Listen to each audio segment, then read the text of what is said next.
Welcome again to another episode of the Sealess Villains Podcast, your cultivators of the comic culture. I'm your host, AJ. We've got Luke, we've got Red, and Eman will be joining us shortly. Good evening, fellas. Good evening. What is up?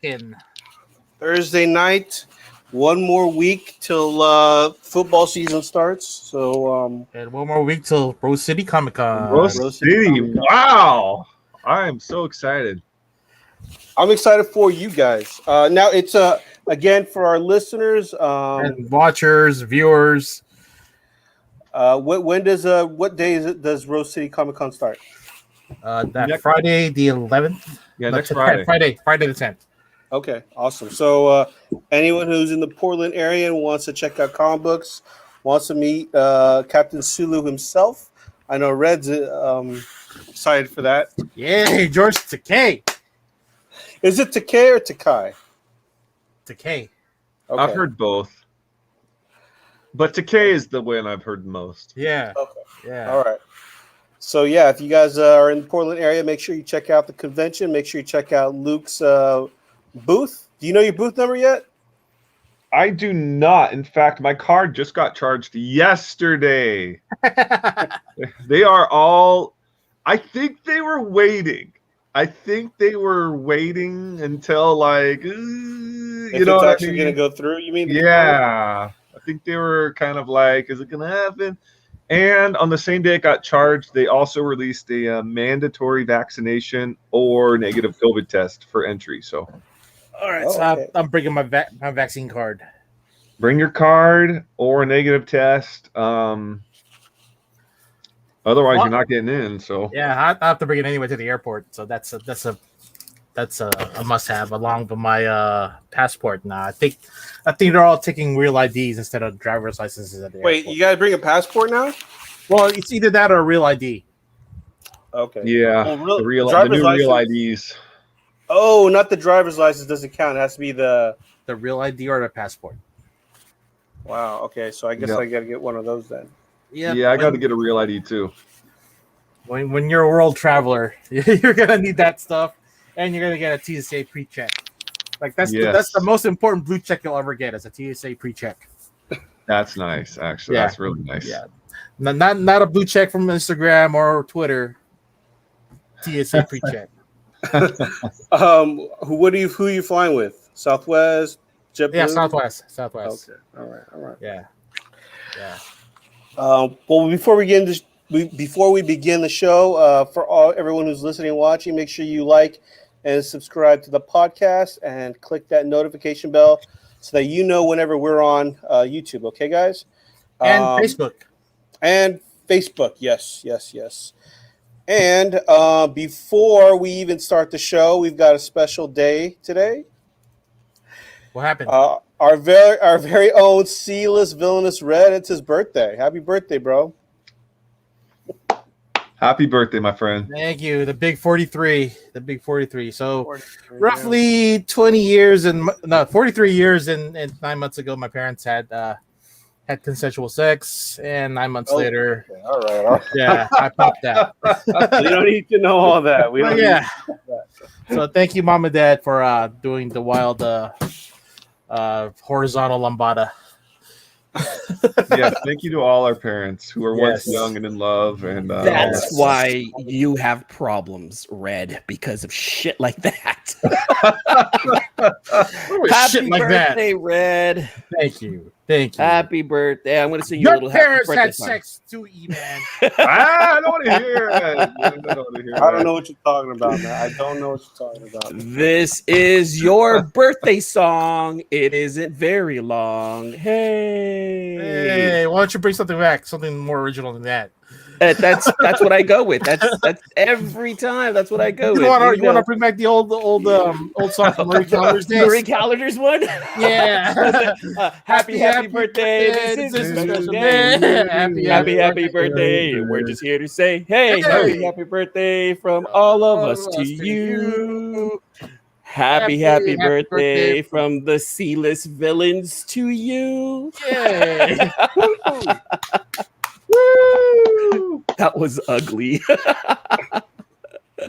It was beautiful. And that's why we're on podcast and not on regular TV.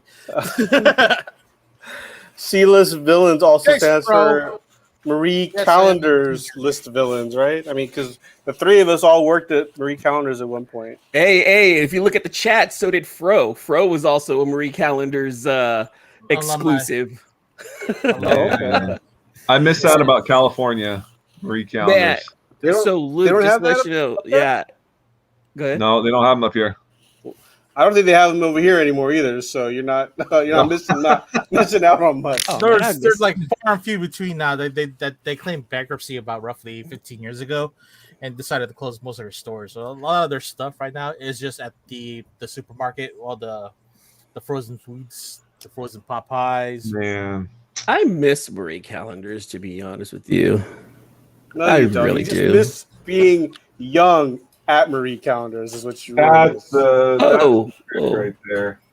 Yeah, when you were missing when we were young and getting tips, because that tip money went everywhere. So we'd go to the strip bar, we go to the regular bar.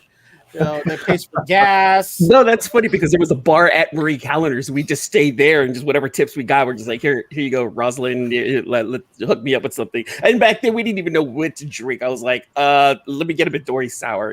I didn't know how to drink back then. Midori, sorry. He had a lot of iced tea. The go-to was the Adios, man. I wasn't Adios. a drinker back. I wasn't like a hardcore drinker back then.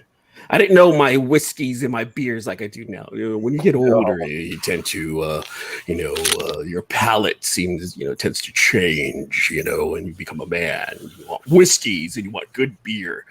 Back then, it was like Natty Lights and Midori Sours. I didn't know. I didn't know what was good. I remember getting Red for one of his birthdays, just as a joke. I'm like, let's get Red a liquid cocaine. I didn't even know what was in it. I brought a book. And the book told us like all these different drinks. I'm like, liquid cocaine. It was a shot of just a bunch of crap put together. That was a good night, Red. How much of that night do you remember? Who fucked up and ordered me a cement mixer? I think that was Fro. Somebody, because that shit is citrus, dairy, and whatever. I think. And it coagulates. It coagulates. That's why it's called a cement mixer. Yeah, no one's gonna swallow that. You did. Turns into cheese in your stomach. Oh yeah, it eventually poured out like a cement mixer all over my dashboard.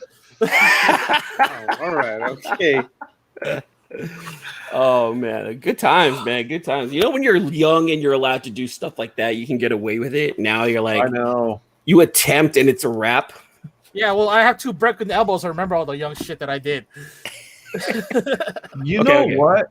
I've kind of discovered a secret. If you're gonna drink of any great quantity, as an old geezer, you take a vitamin B, and I'm telling you, you don't wake up with any headache. Yeah, vitamin B it's weird. Or what does vitamin B do? I don't know. It just it keeps you. I think it's like metabolizes the alcohol faster or something. Yeah, but you can also pregame with at least half a liter of water. That way you could already water the alcohol down when it gets. Yeah, you can do water too, or Gatorade or something. I mean, Pedialyte is the go-to drink now. If you want to sober up. Yeah, Pedialyte is not sober up, but for that day after. And this is definitely pointers for any college kids listening right now. We don't condone underage drinking. I do need to say that at the moment. Even though we are professionals at that age, you know, those high school orchard parties where someone's big brother would get a keg and then everyone would be. I don't know what you're talking about. I was. Yeah, we don't. I was not in those, so. I never got invited to those, Red. I'm sorry. I was associated with the football team, so I got pretty much rugged along. That's awesome. Yeah. Sorry, I'm not. I wasn't cool like that back in high school. You and I were in the same town, dude. I never got invited. Oh, poor! I never got invited to these things. No. Hey. At least you weren't hanging around with the drama club, and being one of the emo What's wrong with the No, I drama was club? never a drama club. The- I was. what do we yeah, call I them? was my own We deal. call them the trench coat mafia. You know, after Dude, that's after, like a Columbine. Oh, I know. Oh, Yeah. geez. Oh, that's rough. That's rough. I don't know who came up with that, but that was a fucked up group name. drama kids weren't that bad though. They're not. But majority of them from our town wore trench coats, like those cowboy trench coats. They did though. And that was probably why we started calling them the trench coat mafia. No, there was one kid. He would wear the trench coat. We were all convinced he was going to take it out on us. Oh, And I'm not kidding. Like, I found his wallet one day in the hallway, and it had like $80 in it, and like nobody liked this kid. And I was like, yeah, well, I'm not. I found him and I gave it to him. without taking his money. I didn't take the money. Good. So you're on his Well, good you side. you saved everyone's life. Exactly. I know, and I think about that sometimes. I'm like, I wonder what that. I wonder if he's in jail right now, but I'm glad he didn't kill me. Yeah, at that exact moment, he realized he wasn't going to show up to school. Yeah, like this new guy, he gave my wallet back. Yeah. I'm taking off my kill list. Okay, no. But it was like nobody was in the hall, and this was before they put cameras everywhere. You know what I mean? And like Yeah. I picked it up, I looked around, there's like nobody. Like I could totally keep. Oh, yeah, man. like these kids right here, wearing the trench coats and stuff like that. No. It's not matrixy like that. It's more cowboy trench coat. Like It's the more Wild West. Undertaker. Yeah, trench coat. Undertaker. Yeah. yes. Because the drama kids that we grew up with are also the emo kids and the goth kids. They're all that kind of intermingled together. I was below the drama kids. I was like on the very, very bottom of the. Of the social totem pole. Oh yeah, like Where would you rank at, Luke? It was like the social hierarchy of no, because I was like top 3 academically, and so Okay. I just like, you know what I mean. I didn't have any friends, and like I worked on like a farm with my parents. Yeah, it was like, It wasn't top 3 anything. You're still higher than us, man. so I was the bottom of the social pecking order. Were you in the Future Farmers of America group? Yeah, FFA and 4-H and all that. Yep. What is 4-H? 4-H is for kids. So FFA is for like high school age and above, and then 4-H is Okay. for kids. All right. Hey, all but right. you were in all the honors classes then. You were in English honors, AP. Man, we're off to a good start tonight. You were probably like after calculus or something, right? Totally. I was in all the AP classes, all that stuff. See, look, you were doing all the good classes, and now look, you're still collecting comic books, and you're making good money, and you got I a know. hot life. You win. Luke, you win at life. And- Screw everyone else who made fun of Luke, who was collecting comics back. Ha! Jokes on you. He's making more money than you. No, fuckers. yeah, that's the thing. I was so low, no one even made fun of me. Wow, it was Well, this is what they get for not You giving weren't you a eating. trailer. You weren't eating in the restroom, guy, right? You eating lunch in the restroom, dude. or eating with the teacher's guy. No, it was me and a guy I was named eating with Jason this guy. who played guitar, and we just chill and play guitar together and eat. And he was a really Dude, so you're wait. You're So- the musician, the cool musician guy. So Yeah, that's I'm who musician. stole your music, Jason Mraz. Is that what you're telling me? Jason Mraz is the guy that stole your hits. All the Jason hits. Mraz is a cool dude. Yeah, I like that guy. This whole time I thought it was Ed Sheeran, but I never been to England or Jason Mraz. I think lives in Hawaii. Yeah, Ed Sheeran doesn't. I don't think he's in the same era as us. No, he's like 10 years younger. Yeah. Yeah, it could be what's his face? Who sings Daughters? daughter. Oh, John Mayer. John Mayer. John Mayer.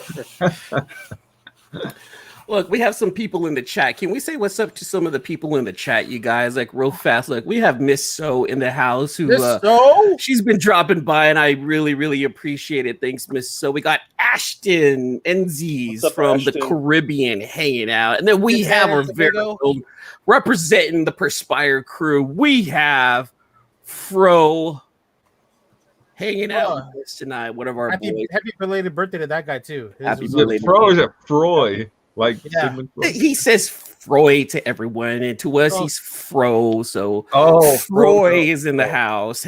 That's his acceptable white name, Freud. Okay. All right. Hey, who knows Miss So? Who's is that's your friend, Red?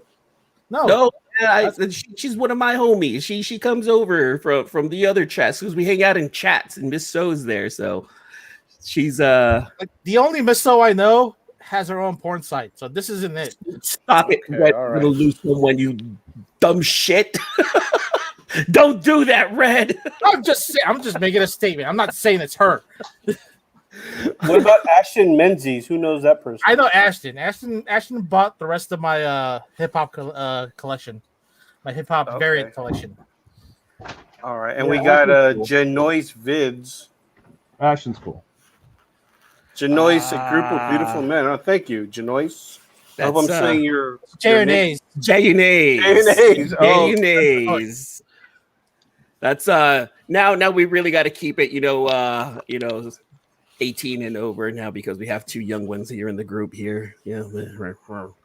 That makes no sense. We have to keep it 18 and over if we have young ones. Damn it. That's right. Never mind. It's gonna go. Drinking. Oh shit. Now J&A's is gonna be hearing everyone cuss, and same thing with Ashton. We're gonna be bad tonight. God damn it. Okay. Messed up. How's that jerk chicken, Ashton?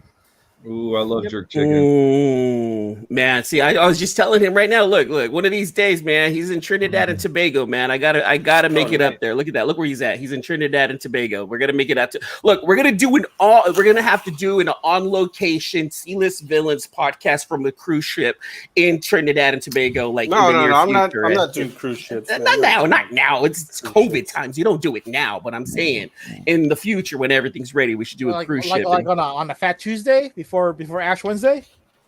What? Why is that? I don't know what. I don't know. That's like Carnival, or not Carnival, but yeah, it is Carnival. Just before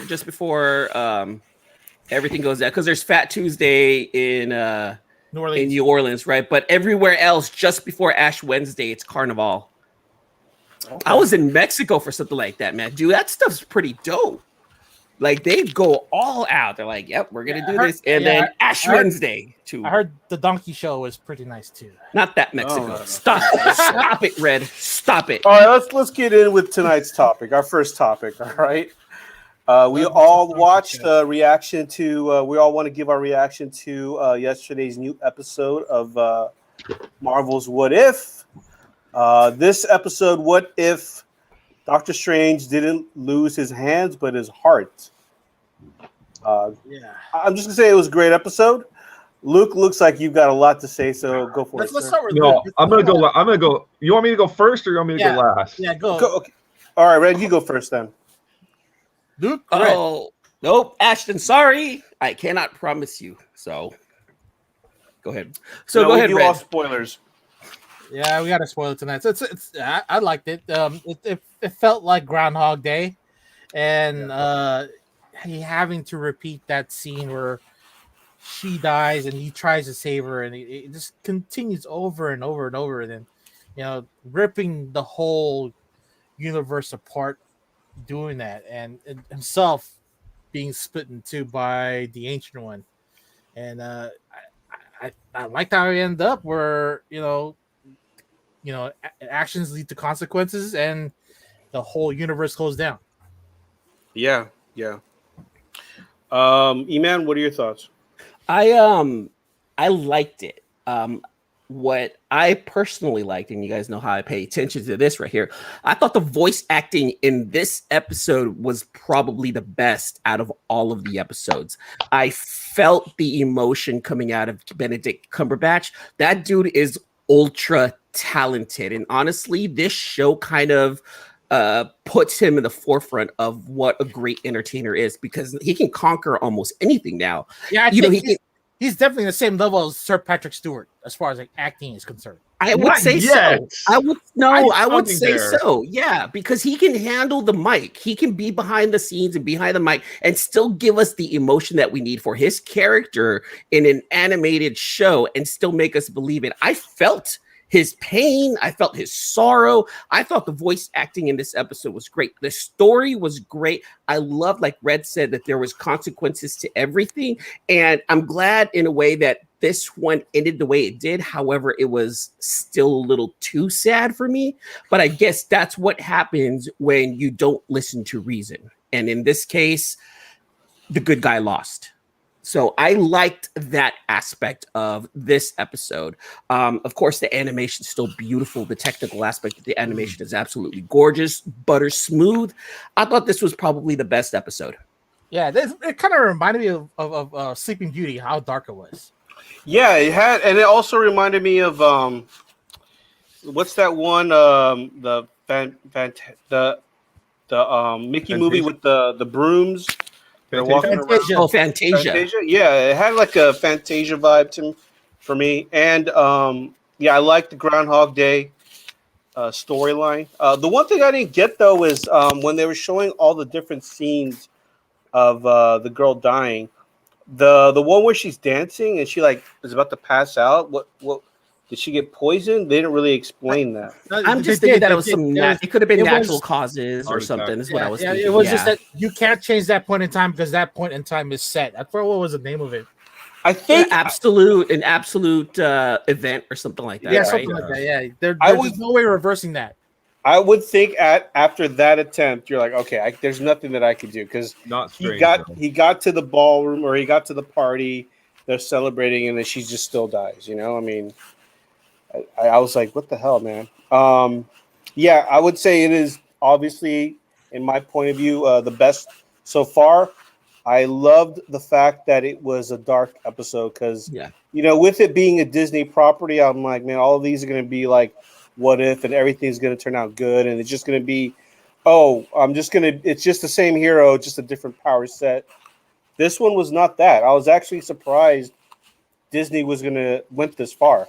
They kind of did it on the last episode, but they didn't go all the way. And this one they did. Yeah, they went full substance with this. In fact, it was a full-on animation for adults. I don't think my kids watched it, but they didn't really get it. Are you done, AJ? Do you want to add anything else? Last thing, it also seemed like a little bit of like Twilight Zone episode type of thing. Let me add a little bit to this also. One thing that I do appreciate about the what if shows is it doesn't change who the character is. So they don't make Doctor Strange something completely different. I mean, he's still Stephen Strange. He's still that same person. It's just he's placed into a different situation and he's acting different, but his persona, his character is still the same. Last week when we saw the episode with all of the Avengers, they were all still the same people. You know, it wasn't like they were completely changed. Their same characteristics still carried over into the show. And that's what I really like about the show, is that they're keeping the character in line with who we know they are as the MCU characters without rearranging everything. I appreciate that about this show. Right. All right, Luke, you got the floor, man. Well, my wife said something at the end, and she said, "Are they all going to be sad?" And I was like, because honestly, at the end, when like Steven is in the crystal orb, like just weeping, you know, I was like bawling my eyes out. It was honestly, it felt like a Shakespearean tragedy. It really did.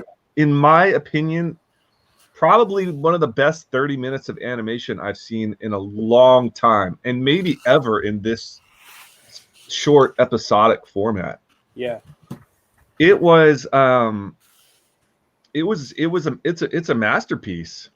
I mean, it's hard to describe it. I mean, it did have a Groundhog's Day feel to it, but with what we know Doctor Strange can do, he like took it to like literally the moment where he's like he spent centuries, right, absorbing power from all of these different gods and demons and angels, and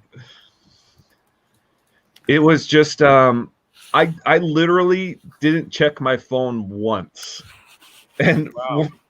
and in this day and age, to not check your phone at home when you're on the couch, I didn't even realize it either. At the end, I was just like, I didn't even want to look at my phone. I you don't want to be bothered with it because it's so good. Yeah, it was definitely my favorite What If, and probably my favorite Disney episode. Ooh, in the big. Marvel universe. I'm not counting the Star Wars universe. So your favorite Disney MCU TV show episode? Yes, absolutely. And again, I'm not counting like Daredevil on Netflix, and because I think there's a couple masterpieces in those. Okay. But in terms of this series and this episode, it was a masterpiece.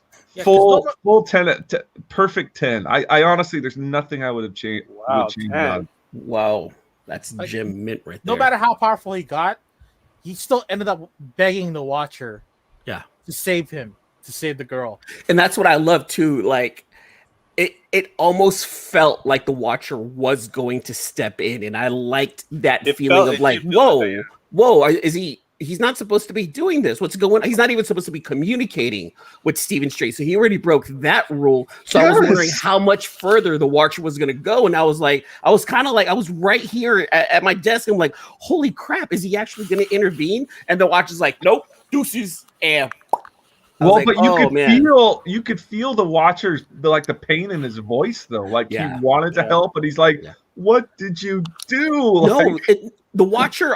It almost sounded like he didn't want to help. He was like, look, you did this. Look what you did. Look what you did. Look what's about to happen. You done fucked up, Ron.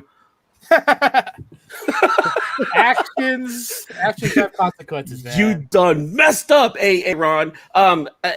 Keith, I just watched that skit today. No, yeah, but I mean that's what I got out of the Watcher. Like, nope, you did this, and look what's gonna happen. You know, and that's what I like. Ron. For Comics Will Break Your Heart, the actor is Jeffrey Wright. That's right. Yeah, right.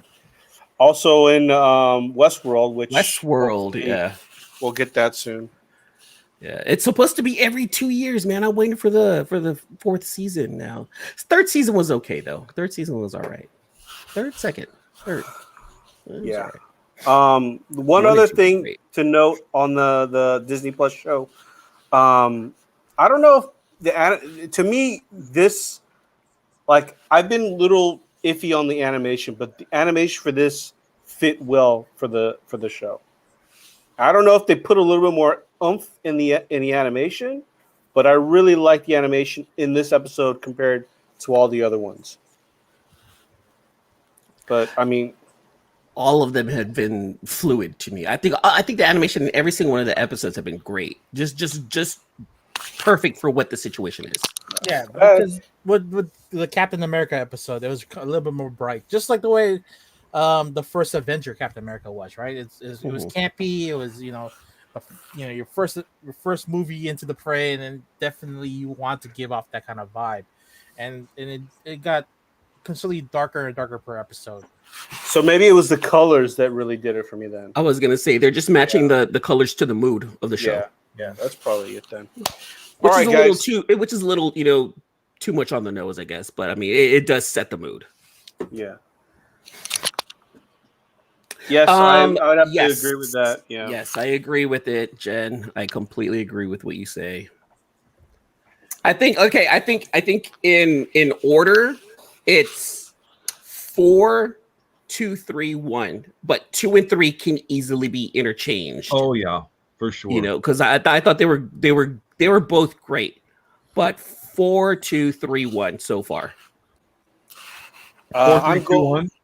I'm going with pretty much 4, 3, 2, 1, and it's solid. Like, I think Disney has done something where each episode has gotten better. So I'm how are they doing that? It's yeah. And they're doing a good job of it about it. Let's recap. So Nice. first one is Captain America, and then second is T'Challa Captain as Carter. Star-Lord. Captain Carter. Captain Carter. Star-Lord at T'Challa as Star-Lord. What was the third one? Avengers. No Avengers. No, Yeah, Avengers. the One of the Avengers Avengers death. died. Yeah. And then this one. Okay. Then I would say it'll be 4-2-3-1. Yeah. 4, 2, 3, 1. That's Yeah. my order right there too. 4, 2, 3, 1. I can go Okay. 4, 2, 3, 1 or 4, 3, 2, 1. I mean, Yeah. 2 and 3 for me were just equally good. It'll either be 4, 2, 3, 1, or what Jen says, 2, 4, 3, 1. Because That's a good one, episode 2 was fantastic. It Also, was a great performance by Chad. yeah, Chadwick. those two. I'm sorry, I said 2 and 3 can interchange. It's 2 and 4 to me that can For you. interchange. Yeah, 2 and 4 love can it. interchange. For me, it's 4, 3, 2, 1. Just out of curiosity, do you think that? And I'm not trying to diminish the episode, but it's just the fact that it's Chadwick Boseman's last performance that you guys are putting it at a high regard. Yes, of course. yeah. Yeah, of course. Because it But- was a good performance. It really was a good, genuine voice acting performance that came out of it. Because you can still feel the heart of Yeah. T'Challa, which was really important to that character. And I still believe that Chadwick was still Yes. Black Panther. And that Hearing mattered. someone from beyond the grave act, I mean, it was something special Yeah. Right. for very- sure. It's even more reminiscent of way Heath Ledger left us with Joker. Of course. Yeah. Of course. Oh, yeah. Do you want to know how I got these scars? Yeah, the Joker, I mean, same thing, of course. Yeah. All right. But- Out of a comic book grading scale, what's everyone giving it? Luke? I'm giving it my first ever 10 out of 10. I don't think I've given a 10 to anything. Okay. All right. For me, Red? though, it was a very personal episode because my own history and how, my own journey that I've come on. So Right. it felt very personal to me. So it was definite. The best 30 minutes of animation I've seen in a long time. Okay. What about you, Red? 9-8. 9.8? Yeah. All right. Eman? I want to give it a 9.8. I really do. But I truly don't see anything wrong with this episode. So if we're going off comic book grading, I'm with Luke. This is a 10. Everything about it really was perfect. The way the story was told, the way the animation was drawn, the voice acting was a huge part of this. And then in the end, I mean, it's just like Star Wars, right? The original trilogy, the best one had the tragic ending in Empire Strikes Back. Same thing with What If. The best one had the tragic ending where the good guy loses, and that made it so much better as far as storytelling goes. Was the So, tragedy this is 10. equal to the end of Infinity War? No, because in Infinity War, it hurt, but you knew it was coming back. Whereas with this one, it hits a little bit harder because there's no after this. Yeah, It was done. Yeah, this is an Avenger, someone you trust, someone you look up to. This is an Avenger who's supposed to save the world for selfish reasons, actually ended the world. Yeah, this was legit Endgame. So. Yeah. I'm going to say I could see it getting a 10, but whoever graded it today was a little more pissed off, so he gave it a 9.8. But it could have been a 10. Could have been a 10 on a good day, Maybe it was the last one that they were grading, and they were like, what? Somebody's on their period. I'm not gonna grade it. This is gonna be a 9.8. Someone over there needs a White Claw. Luke, can you give him a White Claw, please? This man right here. He needs a White Claw. Can someone get that for him? Yeah. So that's a 9 average of a 9.9. That's not bad. Yeah. That's our first 9.9. And we have how many more? Are there 10 episodes? Are there 10 what ifs, or are they 6? I thought there was 6. Yeah.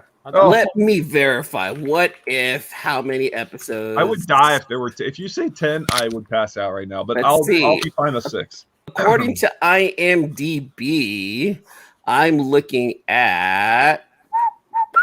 Oh shit.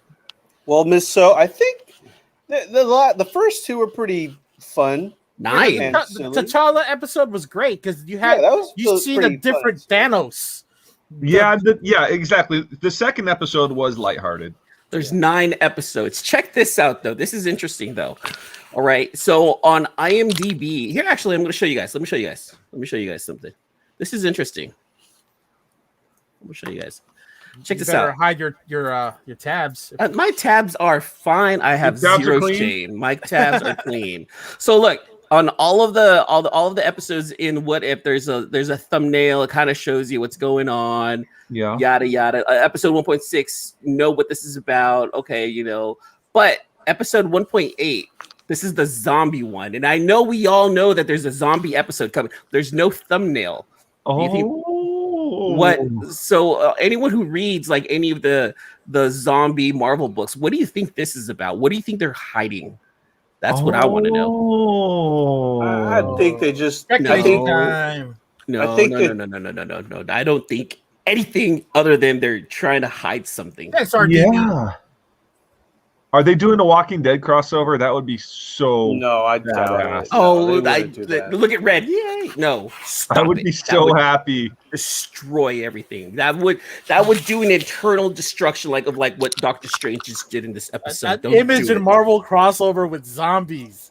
I mean, well, they've already done a Marvel zombie series, so I think it's going to be. It's based fairly off similar that. to It that. has Yeah, to be that. so Yeah. I don't think there's anything. Or not, because this What If was like, what? It was like nothing we've ever seen. I think part of the reason why they are not showing anything is because they don't want you to know who's a zombie and who has to kill the zombies. Yeah, I could see that. Yeah. What does that mean? Let them dream, Mr. Eman. Because I'm not going along with what you guys are saying. He's saying, let you go on with your theories. Let them dream. Okay. If you can dream it, you can do it. All right, let's move on to the next subject here. Let's everyone read, or who had a chance to read Marvel's Dark Ages? I did not. I read it. I read it as well. Because Uncle AJ gave us homework. Uncle AJ was like, "Could you guys read Dark Ages?" And I was like, "Okay, cool. I already bought it. I guess I'm gonna have to read it now." Luke, were you able to read it? I did not, because I thought you meant the Image book that came out a while ago. Oh, okay. Well, Eman, what did you think? Oh, I thought that was DC. what did I think? Yeah. I like the art. The whole Stormbreaker thing, everyone's focused in on Peach Momoko.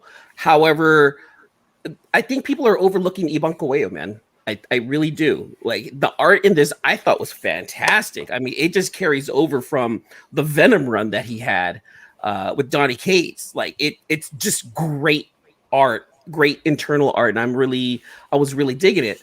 However, I felt like the pacing was a little too fast for me. Like, stuff was happening really quick, one after another, and it was just kind of like they kind of put everything in the first issue, and then you get that ending, and then that's when the whole story starts. I think so. Yeah. It was. I think the buildup was too fast. Now, Tom Taylor does a fantastic job with being able to write in with a lot of characters. I mean, look what he's doing with Seven Secrets. He can write a bunch of characters and place them all exactly where they need to be placed, and that's what I like about Tom Taylor.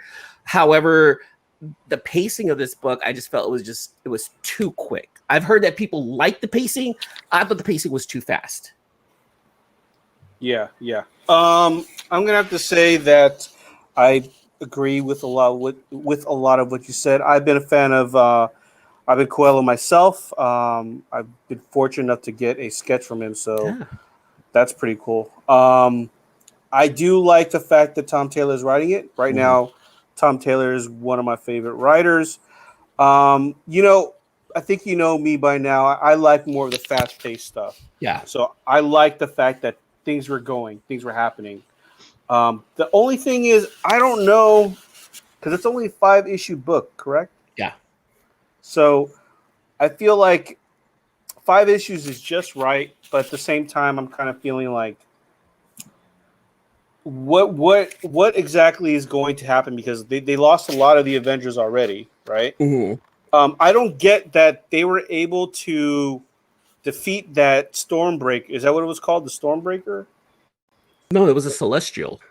Well, He was a okay. Celestial. He was a rogue Celestial, the Undoer, Yeah, so or something like that. the only thing that confused me is they were able to defeat that thing, but then somehow that set in motion for Apocalypse to come out, I guess, of hiding or whatever. I mean, that was kind of confusing. Yeah, it was a little confusing, but it's also a little weird because it seems like, oh, Apocalypse is coming, but it also felt like Apocalypse was coming to help, because that final page you saw, steampunk Iron Man backing up Apocalypse. So I don't know what's going to happen. Basically, the premise of the book is that there was this huge event that pretty much Takes out all electricity. Takes out all of the electricity on Earth. Who was it? Dr. Strange had to create some EMP to stop this celestial that was a machine-based being, and he was able to destroy and stop the celestial, but at the cost of him dying. I'm going to go ahead and spoil everything. At the cost of him dying. However, this EMP ended up going all around the world, and anything electrical died. Vision, anything like that. Spider-Man's webs, anything electrical is done. So now it's a matter, and that's why it's called Dark Ages. So now we're going into like what's going to happen with the Earth and the superheroes now that there's no electricity. I like the premise of it. I like that, that's the storyline, the premise. I do feel as though to me it seemed as though like when they felt that trembling on the Earth, it was more so like Apocalypse had like this premonition, like, oh, now it's my time to like take over. Like he found like some sort of crack that he could, slip in and just overrule everyone. Yeah. I got that too. It was because Apocalypse also felt the awakening, right? Yeah. And then once the awakening happened, then you start feeling the punches of the celestial internal inside the Earth, and he's kind of like, yeah, I'm coming. But it was confusing. I'm with you, because it was confusing, because it's like, are they teaming up with Apocalypse or are they fighting him? Yeah, I'm with you, because that's the part that is confusing. I'm not sure. I think just to end it so we can go on to the next one. I think they are going to, I think that he's the baddie and those are his new 4 horsemen, personally. But, like they have no choice but to join forces with him and no, I think he's the bad guy of this storyline. Okay. And then he probably is. The other people behind him are his new 4 horsemen. I gotta double check. I'll read it again. I'll give it another chance. Do you plan on? It didn't feel like that. Do you plan on reading the rest of the storyline? Yeah, I'm gonna stick with this storyline because it's a short event and it's technically a what if, right? It's not a part of the main storyline. It is Tom Taylor, who's talented. It is Eman Coelho, who's also talented, and we're fans of them because of you, AJ. We're fans. I'm a fan of Tom Taylor and Eman Coelho, and I'm really digging the idea of these two teaming up. So I'm actually sticking with this book because of the team as opposed to the story, and I have faith that the story is going to be good. Yeah. Did you do you think there'll be any standout characters that maybe cross over to because at the very end there were some new characters, right? I'm not the best one to talk about Marvel. However, I do see the push with Moon Girl. So that's right. There is a major push with Moon Girl, and doesn't she have like a TV show coming up? So I think they're doing everything they can to put her at the forefront. And I didn't even know, but she's apparently like the smartest person in the world. She's smarter than Reed Richards and Tony. Yeah. So I think I caught that too. I'm like, oh, so she's legit now. Now it's canonical that she is the smartest person. Well, no, it's not canonical because this is one of those what ifs. right? I would consider it canonical because intelligence, they're not gonna change it in a different storyline. I think they That's what could. see. I think they could. I think they could. They just like could, but- strength and speed. I think it's possible to change it. Agree to disagree. Okay, all right. All right, let's move on to Still has a question. Have they done any black and white episodes? If not, would you like to see that with any of them?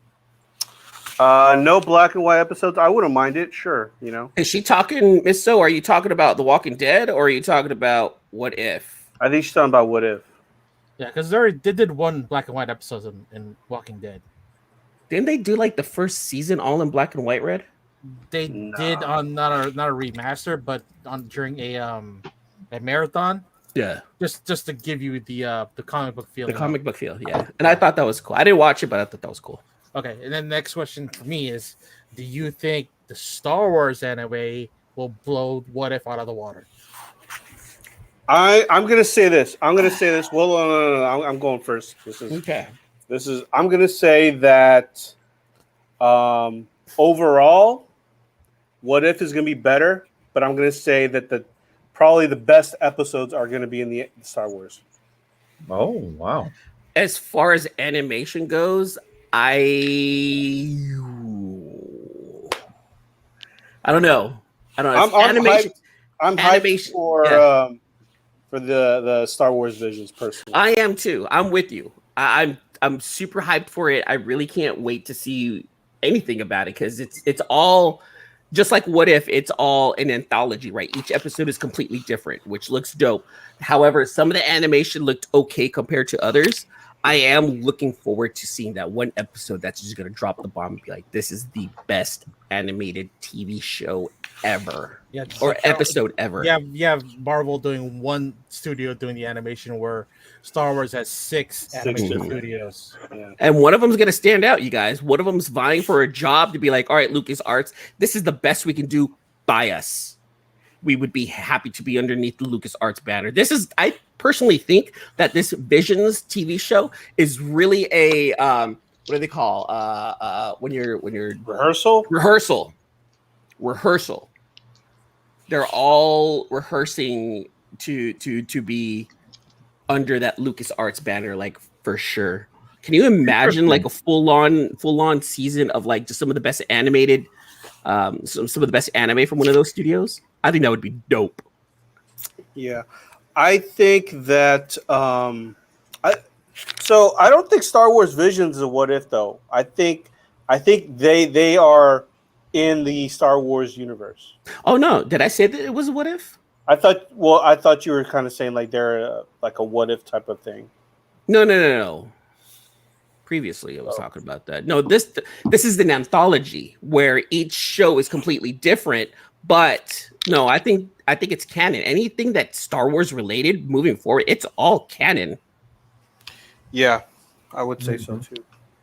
What about you, Luke? What do you think? In terms of the Vision show? Yeah, would that top Marvel's What If as far as like the best animated TV program on Plus? These are all new characters. Well, not all new characters, but there are some new characters, and I don't know if this is going to be canon or not. It kind of feels like not. It kind of feels like You don't think so? I don't think so. I think it's going to be like a separate universe, which I'm fine with, but because are they retelling the story in that style? That's what I'm not sure about yet. But there's also some new characters they've introduced, like in that free comic book day that was released. So we'll see. I mean, it's just too unknown to give if it's going to top What If or not. What about you, Red? I mean, you're the one who posed the question. Well, I think that it has the potential to blow What If out of the water, but it all depends on which animator is going to have the best story and the best interpretation of that story. Yeah. I mean, if they got the guys who did Ninja Scroll the movie, that would That would be amazing. But Did they? No, Is I'm that saying one of the studios? if, Oh, okay. if they had those guys do a 30-minute episode similar to Ninja Scroll, oh man. No, But I think this is Lucas Arts' way of looking for that underground artist that's just gonna hit hard. I think that's how it feels. I feel like they're going out looking for that one studio that does great work, but they do the best work with the least amount of resources. And if LucasArts can find that talented of a studio, I think they're gonna swoop them up. Like, definitely be like, "Yep, this is." Yeah. What if John Jang did animation instead of just still art? That'd be dope. Like, he's a big anime guy too, and he's big in the mech. Like, I'm looking forward to him doing something like that. Yeah. But yeah, I mean, I think, like I said, I think it'll be. I don't know. Overall, will it be better? But I think they'll have the top episodes in my point of view. I hope so. One of them's really, gonna be. Yeah, one I'm of them's really gonna be the excited best. for it. Yeah, I'm really excited. That's going to be a good series. It's going to really I do believe that one episode is going to be the absolute best Disney thing ever. Well, 20 days from now, we'll get the first episode. Yeah. Is there only 6 episodes too? Right. Let me check. I don't know. Let's verify. Chat. Do you know? If not, let's take a look.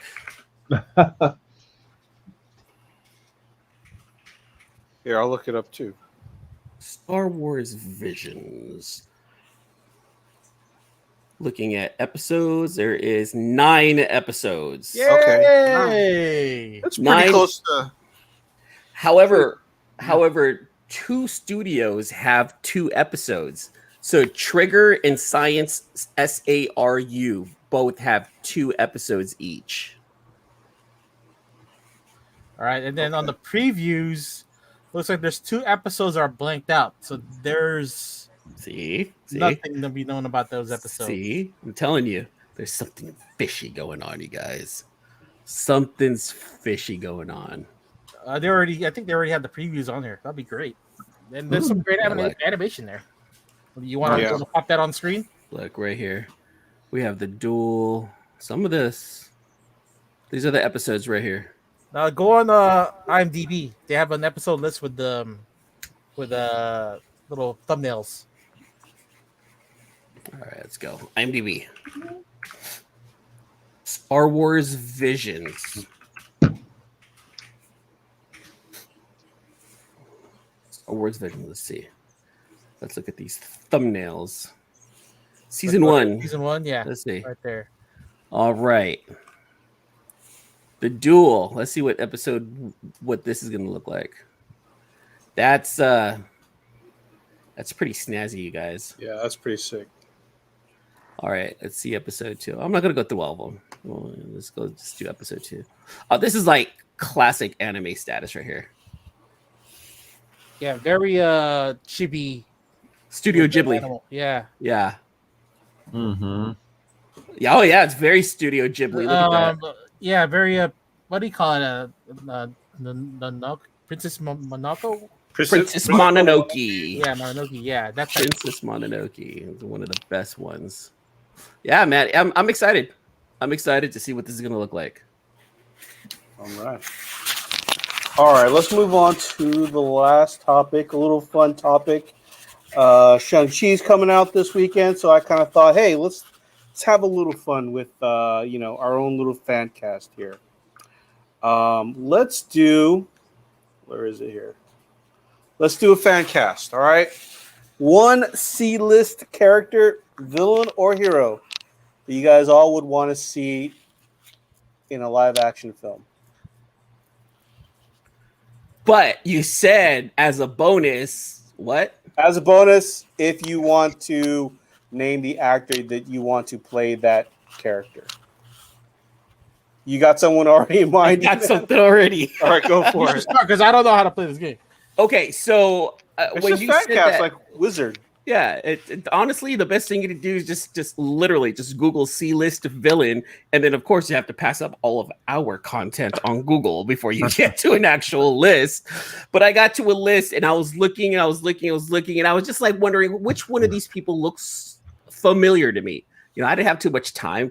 AJ just sprung this on us this morning, you guys, and we have to do things like work, take care of children. So I didn't have too much time to dig in. However, I saw something and I was like, oh, this person reminds me of someone right here. And I was like, yeah, I think this guy would work. Now, however, this person's already been it was already in Luke Cage, and this is a Luke Cage character. So this is Cockroach Hamilton, who's a Luke Cage villain. But I went with, you know what, if we're going to fan cast this Cockroach Hamilton, I'm going to go with Eddie Murphy. I'm thinking Eddie Murphy could probably pull something like this off. Does look like him. He does look like him. I was like, yeah, Eddie Murphy. No, he looks more like the dude from that 170 show that goes Dynamite. What's his name? Oh, isn't he dead? Jimmy. Yeah, Jimmy. Not Jimmy Stewart, but you know what we're talking about. I have no clue. He's got the Eddie Murphy smile though. Yeah, that's why I went with that. That's why I went with that. So Cockroach Hamilton, played by Eddie Murphy, but redone because Luke Cage, the TV show, he was in there already. So okay, all right. I'll go next. Okay, I don't even know if it's a C-list character, but you know what? I said screw it. In my book, he is. I'm gonna go with Darkhawk, man. I'm like, so many people hype up Darkhawk. He doesn't get that love. I'm like, you know what? Let's do a Darkhawk movie. I'm going with my boy JGL, Joseph Gordon-Levitt, as Darkhawk. Yeah, of course you would. Yeah. Of course you would. So hold on. So this right. Which Darkhawk though? Are we talking about the old Darkhawk or the new Darkhawk? The old one. Yeah. Old Darkhawk. Old Darkhawk. Gotta go Darkhawk JGO. And you want Jordan? Look, you love your JGL, dude. You love your boy. Yeah, look at him. Look at this handsome young man right here. This right here. He could have been Nightwing. Look. All right, I've got the perfect one after you guys are. Well, I mean, wasn't he Robin already? In a stupid way. Yeah, in a stupid, not Robin way. It pissed me off. So Darkhawk. So he's saying Dark. Everyone listening, he's saying Darkhawk as JGL. Yeah. I was JGL was made. He literally looks like Robin. He was made to be Robin. He was. Make him Robin. Oh, you make him now. He's too old now. Now he's Nightwing. He's gonna be Nightwing. Exactly. Well, now maybe he could be Nightwing. Or he's our age, guys. Yeah, so he can't be a Robin. All right. Hear me out. Spawn. Okay. Spawn. Hold on. Let me bring him up. Hold on. I'm on the spot now. Hold on. Spawn. Which Spawn though? Like, are we talking medieval Spawn? Or are we talking about Spawn? This guy right there. Okay. I'm flexing with the signed Spawn. Okay. Okay. Tom McFarlane. Okay, got it. Subtle flex. Spawn. Jaden Smith. Where's my mic? Mic drop. Oh man! Wow. All right, so we're not going to allow that kind of garbage on this TV show. We're not bringing up any of that on this show. How dare you try to remove me from the stream? We will not bring that up on this. How dare you try to remove me and Jaden? We are BFFs. Hold on. Let me look for a newer Jaden's. I can't find a newer Jaden Smith. Hey, I am telling you, he did Karate Kid, so he's got the moves. All right, he's done an action movie. He did that sci-fi movie. So you're saying Spawn, Al Simmons. Yeah, Al Simmons. One of the coolest superhero. Jaden Smith. Jaden Smith. I'm telling you, I think he could pull it off. Is Spawn considered C-list character though? He's not A-list. Okay, so hold on. Let's go ahead and he's broken so many rules, but I don't know if we can have him back on that. Hold on, wait a minute. Spawn is not an A-list character in American culture. In comic book culture, he is, but in culture, he's not A-list at all. That's true. Okay, okay. B-list. He's B-list in culture. So that would be Tony Todd. If you went up to Tom Brady and were like, "Do you know who Spawn is?" He'd be like, "What?" But if you were like, "Do you know who Spider-Man or Loki or?" All right, that's true. Very true. Very true. Well, hold on. We don't know what Tom Brady's level of geekdom really is. I mean, he. Yeah, I don't know. I hate Tom Brady, so. So do I. But 3. What about Red? Let's go with Red. Can we go with Red? I'm going with for Night Thrasher of the New Warriors. All right, that's your one of your favorite teams, one of your favorite characters. Okay, that would be Michael B. Jordan. What? Why are you going to bring him down to that? He said a C-list comic book character with an A-list actor, right? I thought you might go Nova, but I can't think of it for Nova. Oh, okay. Hold on. Wait a minute here. So we're talking. We're talking. We're giving. We're gonna go with our boy Michael B. Jordan right here, and you want him to be Night Thrasher? Yes, the Marvel equivalent of Nightwing. All right, I could dig that. He's doing so much. I mean, he's gonna be like the 50 superheroes by the time he's done. This beautiful man, and you want him to be this thing right here. He's pretty much Black Bruce Wayne. I mean, it does suck. You're not gonna see his face throughout the whole thing. But. Don't we already have a Black Bruce Wayne in the new Batman? In the next Batman, doesn't he have all of Bruce Wayne's money? Lucius Fox's son. Yeah. So he also comes from a rich family, becomes a vigilante, and forms the New Warriors, and the leader of it. Okay. If you say it like that, he becomes the leader. Okay, I can see Michael B. Jordan doing that. Okay, I'll allow it. I'm surprised that Marvel hasn't thought of doing a New Warriors. Like they did. They tried. It was on Freeform, and it failed miserably. Wait, there's a New Warriors TV show, really? Yeah. I think they had it 2 episodes, and then they yanked it. 2 episodes? Oh, yeah. So it was like Inhumans. Yeah, it was supposed to go along with Cloak and Dagger. Even Cloak and Dagger sucked. Oh, Cloak and Dagger was so bad. Yeah, a lot of those Marvel TV shows on Hulu, they just rushed them. They were just trying to get properties out without. That was really Hulu. That was Freeform. That was Freeform when it was still just in the beginnings of Disney and Marvel relationship. There, even they were trying to get into the Inhumans to partner up with those TV shows, which never really coalesced there. I don't know what that means. Black Panther reference. Okay. I found my diary with Panther claws in his chest. Oh, okay. Okay. You gotta hear it. You gotta hear it. Hey, auntie. Oh, I didn't realize Tony Todd was playing Candyman again in a new version. Sweet love. Oh man, he's still playing Candyman? Yeah, because he was part of the preview. He was, I guess, hanging from the elevator. Showed his face, like we're clear. So it was Tony Todd. I thought it was gonna be Tony Domingo of the Fear the Walking Dead fame, but he just plays a minor character. I like that idea. Well, not that idea because it's already coming to fruition, but I like that they are rebooting like an old TV show, but yet still using the original character. Wait, Candyman's been in a movie series. It was a TV show too? No, it was one movie. There was one Candyman movie. It was pretty much Really? I feel like there's been several. I feel like there was more than one Candyman, Red. Hold So on. and it was look it up. it was a TV show too, Eman? Did I say TV show? What's wrong Yeah. with me No, tonight? it was only a like Movie. during the 80s. It was always on Cinemax. Late So you're night. saying that the same Candyman that they kept showing that I thought was sequels was just the same movie.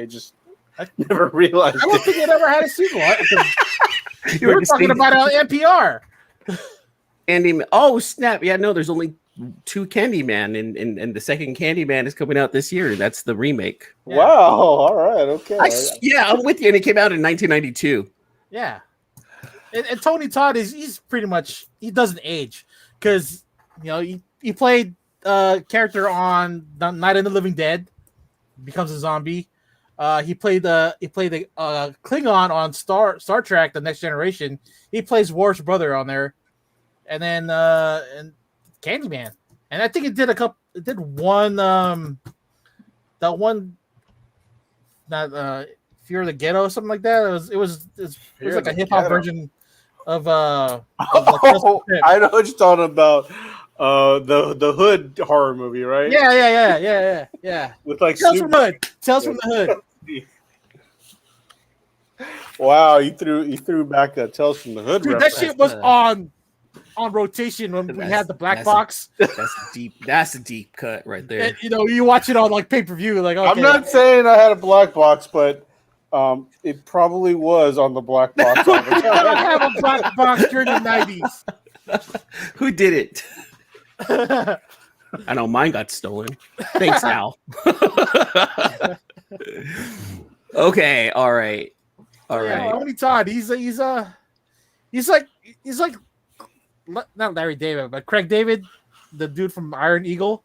It's like they played the same type of character. Isn't that Louis Gossett Jr.? No, that was Craig David, right? Who's Craig David? Craig David, this R&B singer. Not Craig David. That's who I thought you were talking about. Craig David. No, he's saying too many. Oh, we got to get him out of here. Hold on. I can't do this.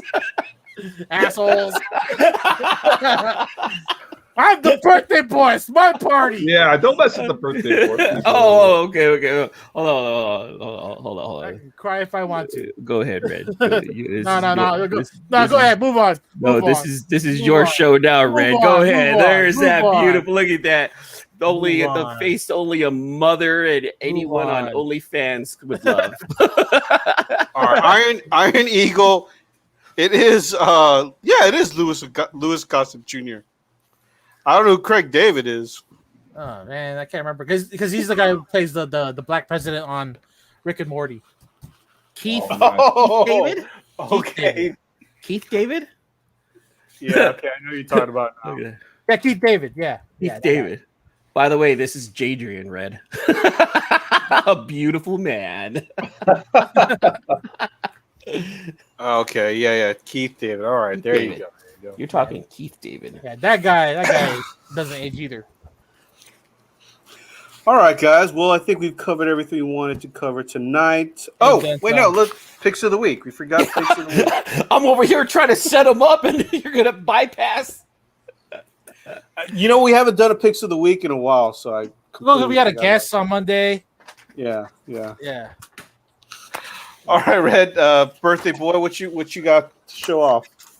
I bought these on Tuesday. Red bought a bunch of comics. Yeah, I bought a bunch of Champions books. I guess a new volume. So, Okay. Yeah, issues. 2 Oh, through 7. yeah. Now that you said that, Red, I didn't even know, and it was based on of what I saw in Dark Ages, AJ. I didn't even know that Champions was another faction, another group, like Avengers, like X-Men. I didn't know Champions was their own thing. Is that how it? Mm-hmm. Is that how it is? They're pretty much like young Avengers. Yeah. Well, then you could say they were Avengers, like I guess. a new reiteration of the New Warriors. Even though the New Warriors were still their own team, because they brought Kid Nova in there, and Miles Morales. That's a Yeah, classic, by the way. Yeah. Viv Vision. Yeah, Viv Vision and Riri Williams. Amadeus Cho was on the team at one point, and Miss Marvel. and then young Scott Summers, young Cyclops, from the original 1960s timeline when they brought him into the future. Yeah, from the all new X-Men. Yeah. Yeah. What was that? What was that storyline where they brought those 3-4 characters back? Yeah. So Beast, from what I remember, Iceman. Beast brought back the original 4 because the 4 in the current timeline kind of like lost themselves, and he wanted to bring back the original 4 to remind them like what they were meant to be. Because Scott Summers, the older, or Scott Summers Prime, became the new head of whatever Magneto's group was called, right? The Mutant Liberation Front, was that it? Yeah. And then I also picked up the facsimile of Ultimate Fallout. I did too. Be wary, guys, of that facsimile. I mean, it looks very close to the original. So I've seen so many posts about some facsimile that came out, and people are like, "Look at the barcode, make sure it's this, and don't get fooled." And I'm like, "What's happening?" Don't get fooled and paying more than $5 for it.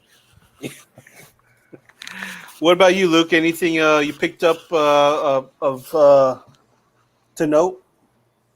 Yeah, that Spawn, signed by Todd, has a COA too, so that'll be coming up for sale. That's King I'll do a Spawn, quick one.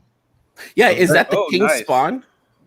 Yeah, that's the King Spawn. Venom, a G.I. Joe silent issue, newsstand, the silent issue, and a Spawn barcode. Those are hard to find. Oh, I got I found a 252, a Godzilla 1, a 361. Oh, nice. Another 252. 298 and 299. These are cool. Of ASM. Yeah. This is my favorite Adam Hughes cover. I finally found a copy. Oh, nice. Catwoman 51. I love that one. Yeah. This is my spec pick of the coming up. I think Ned is going to turn into this guy, that fella. Yep. A lot of people are saying that. I found a Black Cat this week. What else did I get? Oh, but my favorite pickups were these 2 Super Mario books. Nice. I'm buying Nintendo books or a Nintendo comics. So if anyone can find Nintendo comics, that is my current personal collection. I'm not selling any of them. So if anyone can find them for me, I will be forever indebted. Nintendo comics. I guess we're going hunting at Rose City Comic Con for Nintendo comics. We're looking at dollar bins. Yes. Dollar bins or graded or whatever. I'm filling my collection. Awesome, man. That's dope. All right, Luke or Eman, I'm sorry. What did you pick up? My picks of the week. Thank you, Michelle. Basically, just everything that I'm reading for this week. So my new comic book day picks. So I got the Fear State Alpha. Okay. Number 1. Hated it. I don't know why I paid extra for this when it could have just been a regular Batman issue, in my opinion. It really could have. Basilisk number 4. I didn't know that this was the end to this arc.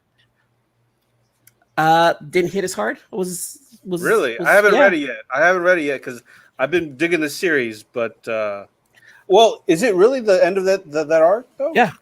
There's no number 5, but it should probably be more coming. Chris Webb, Demon Days. I do like the Peach Momoko take on X-Men. Phantom on the Scan. This also is a season or series finale. This one also didn't hit as hard. I was really hoping. I didn't read this yet, but Sweet Paprika 2. You Promised Me Darkness number 5. I think this is the second to the last issue. We Only Find Them When They're Dead. Got that. Geiger number 6. I think this is the end of this arc. Spawn 321. Ended up getting this. I'm starting to get back into Spawn again.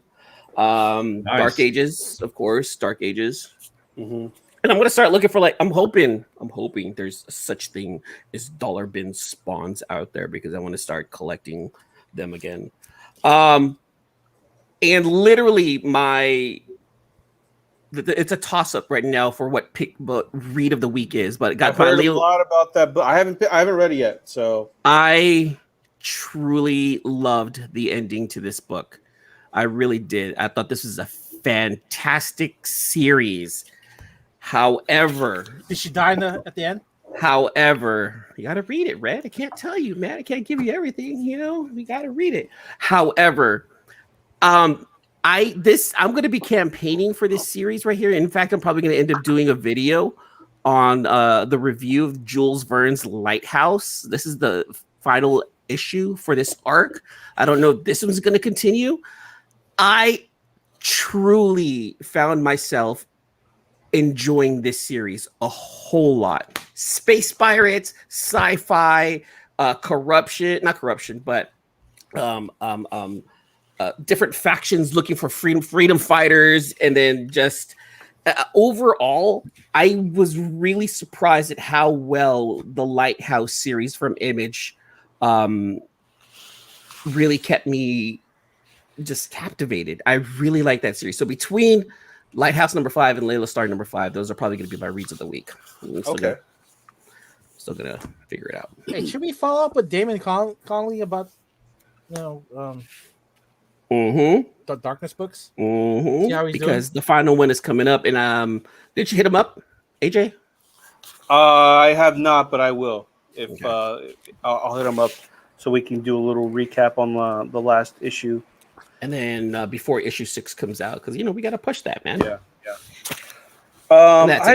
I didn't pick up much. I picked up the Many Deaths of Layla Starr. I haven't read anything yet. So Many Deaths of Layla Starr, Basilisk, Dark Ages. You know what? I passed on the Demon Days, but I'm thinking maybe I'll go back next week and pick up that book.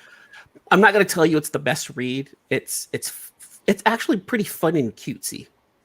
Okay. And I liked it. It. And it's a continuation from the last one from Mariko. Gotcha. So this is not an anthology. Okay. I also got the latest issue of We Only Find Them When They're Dead. And I've got the You Promised Me Darkness as well. And then other than that, that's all I picked up.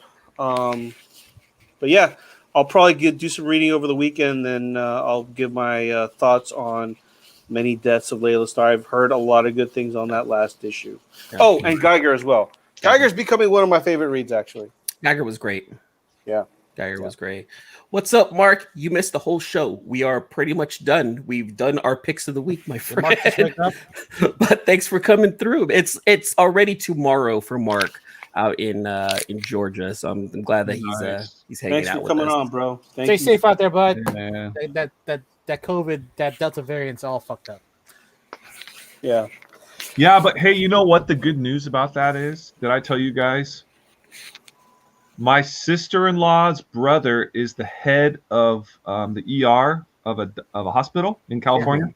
Mm-hmm. Okay. 0 hospitalizations for vaccinated people. He's the chief of the emergency room for the main hospital in the Sacramento region. And he said he has admitted zero vaccinated people in the emergency room. Look, we're not They come in, they get an IV, a little help, and they're gone. He said the only people he's admitting and that are dying, sadly, are unvaccinated. And this is not anecdotal. This is hard. Factual. This is from family. Yeah. So if you're on the fence about getting vaccinated, take hope from that. Okay. Yeah, because we all want to go to conventions. We all want to be safe. Right. The best way to take that first step. And when you hear that from an actual emergency room doctor, and you're still like, because I had someone tell me straight to my face, well, he's lying. He doesn't know what he's talking about. And I was like, there's no convincing you. No. There's no. Yeah, they over politicize this disease. Like, he's a doctor. He heads emergency. He's the head of the emergency room. Like, what do you know more what the doctor knows? Oh, killing me. Yeah. All right. Well, thanks for that info, Luke. Yes. Stay safe out there, Mark. Watch the show. We're going to rewind. Yes. Yeah. With that being said, thank you all for tuning in. Make sure you follow us on all our IGs. I'm AJ the Comic Collector. You can follow Luke Weeks at Luke Weeks, C-List Villainous Red, and C-List Eman. Again, go on to the RKFA Comics website. It's again just RKFA Comics, and join his Facebook group.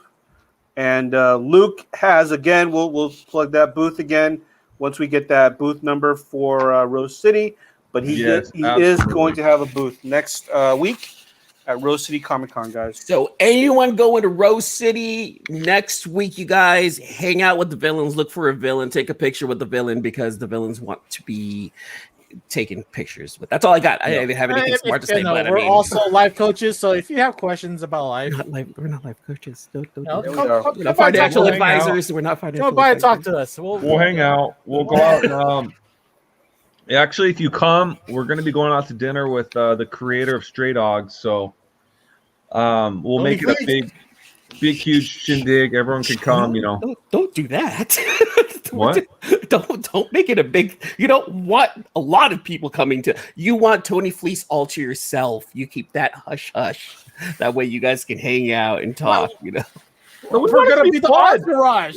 We want an entourage. We want Tony. I'm gonna ask Clayton Crane to come. There you go. There you go. Now look at that. Luke's got it like that. I was hanging out last week with Tony Fleece and Clayton Crane. They're just having a beer, bullshitting around, blah blah blah blah. Yeah, we're gonna get everyone. And I'm gonna ask George. I'm gonna go early, try and get behind him. George, come out to dinner with us tonight. He'll do it. He'll do it. He might, but I don't know the whole thing right now. All right, guys. Well, with that, Mark says 9 kids in their children's hospital, which is Legion. Wow. We had our first child pass away. That is, man. We are prayers and blessings out to you, bro. I'm so sorry to hear that. Damn. Send us the details, and if you guys need any help on that, we'll definitely help out on arrangements. But yeah, sorry to hear that for sure. All right. Well, leave it on a sad note.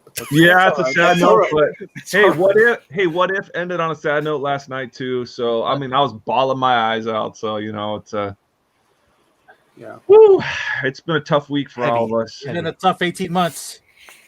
Exactly.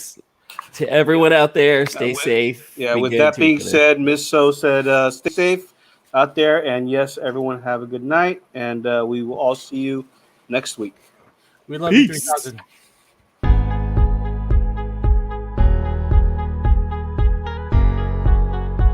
Thanks again for listening to another episode of the Sealess Villains Podcast, your cultivators of the comic culture. Make sure you follow us on Facebook and email us at sealessvillains@gmail.com. You can also leave us a voicemail or text us at 209-975-7597. Be sure to join Luke Week's Facebook group, Rare Keys and First Appearance Comics. And you can follow us on our 2 Instagram accounts, Sealess Villains and Sealess Villains Podcast. Lastly, follow the villains on their separate IG accounts, at Luke Weeks, at Sealist Villainous Red, at Sealist Eman, and I am at AJ the Comic Collector. Thanks for listening, and we'll see you all next episode.